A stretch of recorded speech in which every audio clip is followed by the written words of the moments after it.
3 سنوات هي عمر مواجهة لا تزال مستمرة بين الحكومة وسكان قرية في أقصى صعيد مصر، والسبب قرار رسمي بنزع ملكية 500 فدان من أهالي قرية المريس التابعة لمحافظة الأقصر لإنشاء مرسى للسفن السياحية ضمن مشروع لتطوير المحافظة.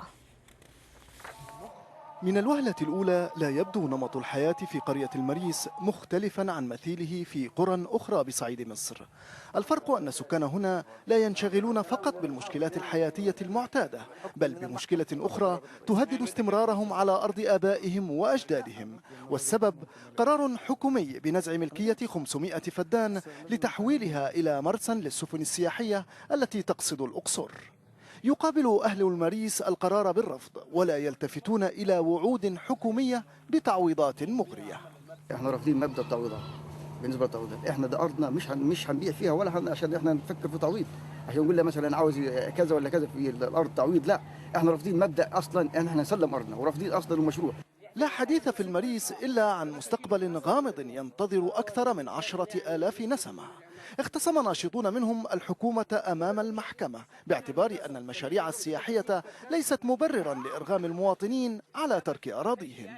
لو الدولة عايزة الأرض بتاعتنا عشان تعملها كتيبة، كوبري، قاعدة جوية، حاجة منفعة عامة أساسية ما لهاش بديل، احنا بنرحب مجانا تاخد البلد. مين حيرفض خدمة البلد؟ أما أم عبد العزيز التي تقترب من عامها 95 فتفصح عن سبب تمسكها بالبقاء في المريس.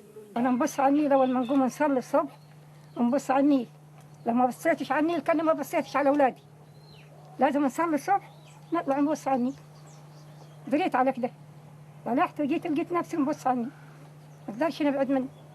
يتفهم محافظ الأقصر وجهة نظر سكان المريس ويلمح إلى إمكانية إيجاد أماكن أخرى لإنشاء المرسى، لكنه يتمسك عموما بسياسة تدعو إلى تطوير المدينة ذات الشهرة العالمية بغض النظر عن المعارضة التي تلقاها أحيانا تلك السياسة. أي تطوير بلا شك له ضحايا، تمام؟ رغم إن احنا ما فيش واحد اتظلم، ما فيش واحد ما تعوضش، كل واحد خد حقه وأكتر، إنما هناك العامل النفسي اللي ما تقدرش تعوضه. اللي بيحكم الموضوع تطوير الأقصر هو المصلحة العامة للوطن وللأقصر وللمواطن. احنا وصلنا في المريس ان احنا كنا هندي الفدان اكتر من $500,000 ودي لم تحدث في تاريخ مصر. بالمنطق ذاته تم توسيع ساحة معبد الكرنك الشهير ونقل سكان منطقة القرنة الأثرية، والدور على ما يبدو يقترب حثيثا من قرية المريس التي ربما يفقد سكانها وداعة ومتعة الحياة قرب نهر النيل.